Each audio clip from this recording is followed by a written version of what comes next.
하나님을 기쁘시기에 하나님의 기쁨으로 충만하게 지난 시간 동안 평안하셨습니까? 말씀과 함께 주님과 함께하는 기쁨찬 교회 매일 묵상 시간입니다. 주의 사자로서 우리 예수님을 마음껏 자랑하셨나요? 분명히 기억하십시오. 사람들은 먼저 믿은 우리를 통해서 하나님을 보게 되고 예수님을 보게 됩니다. 우리를 통하여 보여지는 하나님을 보고 하나님께 영광 돌리게 하는 삶을 사시길 바랍니다. 오늘 이 시간에는 마태복음 11장 11절에서 19절의 말씀을 가지고 함께 말씀을 나누려고 합니다. 먼저 말씀을 읽겠습니다. 내가 진실로 너희에게 말하노니 여자가 낳은 자 중에 세례 요한보다 큰 이가 일어남이 없도다. 그러나 천국에서는 극히 작은 자라도 그보다 크니라. 세례 요한의 때부터 지금까지 천국은 침노를 당하나니 침노하는 자는 빼앗느니라. 모든 선지자와 율법이 예언한 것은 요한까지니 만일 너희가 즐겨받을진대 오리라 한 엘리야가 곧 이 사람이니라. 귀 있는 자는 들을지어다. 이 세대를 무엇으로 비유할까? 비유하건대 아이들이 장터에 앉아 제 동물을 불러 이르되 우리가 너희를 향하여 피리를 불어도 너희가 춤추지 않고 우리가 슬피 울어도 너희가 가슴을 치지 아니하였다 함과 같도다. 요한이 와서 먹지도 않고 마시지도 아니하며 그들이 말하기를 귀신이 들렸다 하더니 인자는 와서 먹고 마시며 말하기를 보라 먹기를 탐하고 포도주를 즐기는 사람이요 세리와 죄인의 친구로다 하니 지혜는 그 행한 일로 인하여 옳다함을 얻느니라. 먼저 나눌 것은 하나님의 나라는 지금도 침투해 오고 있다는 사실입니다. 예수님께서는 세례 요한에 대한 말씀을 하시면서 세례 요한의 때로부터 천국은 침노를 당한다고 말씀하십니다. 이 말씀대로라면 천국은 내가 들어가고자 한다면 들어갈 수 있는 것처럼 생각할 수 있습니다. 이 말씀의 의미는 그러한 의미가 아닙니다. 이 말씀을 이해하기 위해서는 침노 당한 이의 의미를 깨달으면 됩니다.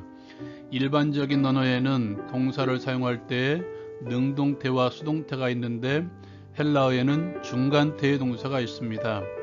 능동태는 내가 주도적으로 하는 행위이고 수동태는 다른 사람에 의해 주도되는 행위를 나타낼 때 사용합니다.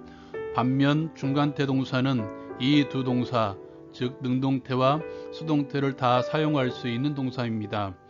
침노당하다라고 쓰인 단어는 이 중간태의 동사입니다. 즉 침노당하다, 침노하다 이렇게 다 쓰일 수 있는 단어입니다. 성경의 전체적인 흐름대로 하면 이 단어는 침노당하다보다 침노하다라고 쓰이면 더 좋을 듯 합니다. 세례 요한의 때부터 지금까지 천국은 이 땅에 침노하고 있습니다. 이 땅에 들어왔다는 것입니다. 세례 요한의 예비 그리고 그 당시에 지금 즉 하나님 나라의 왕이신 예수께서 이 땅에 오셨다는 것입니다. 우리에 의해서 그분이 오신 것이 아닙니다. 구원의 문제도 마찬가지입니다. 내가 받고 싶어서 예수를 찾고 하나님을 찾은 것이 아닙니다. 하나님께서 우리를 부르신 것입니다. 하나님께서는 또 예배하는 자들을 찾으신다고 말씀하십니다. 천국은 이 세상에 침투해 들어온 나라입니다. 그렇게 침노를 당한 우리를 하나님의 은혜를 받은 자라고 말하는 것입니다.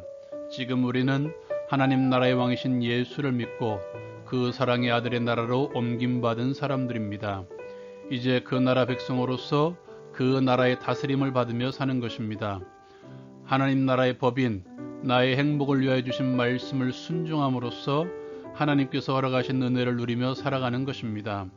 지금 누리지 못하는 하나님 나라를 죽음 이후로 미루는 어리석은 자가 되지 마십시오. 주께서 언제 오실지 모릅니다. 하나님의 법의 다스림을 받음으로써 말씀 안에서 주시는 치유, 회복, 평강의 복, 하늘의 신령한 복, 안식을 누리며 살아갑시다. 두 번째로 세대의 비유입니다. 예수님께서는 16절 말씀부터 이 세대를 비유하고 있습니다. 예수님께서 말씀하신 이 세대는 자기가 기준이 되어서 자기 마음대로 모든 것을 판단하고 해석해서 자기가 마음에 들면 칭찬하고 자기가 마음에 들지 않으면 비난하는 세대라고 말씀하십니다. 자기가 기준이 되는 세상, 자기가 하나님이 되는 세상, 어쩌면 아담 이후의 모든 사람들의 삶이 그런 것 같습니다.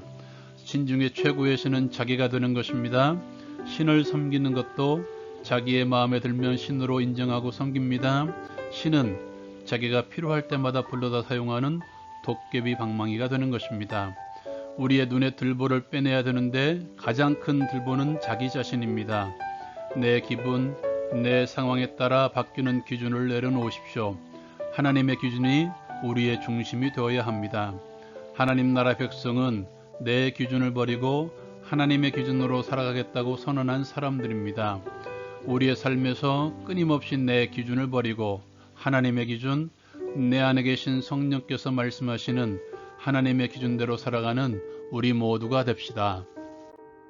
사랑하는 여러분, 우리를 향해 침투한 하나님의 나라에 끊임없이 항복을 선언합시다. 아직도 항복하지 않고 붙들고 있는 내 기준이 있습니까? 과감히 내려놓읍시다. 하나님의 기준으로 하나님이라면 어떻게 하실까 끊임없이 질문하며 살아가는 우리 모두가 됩시다. 오늘도 주의 말씀 안에서 승리하시길 기도합니다.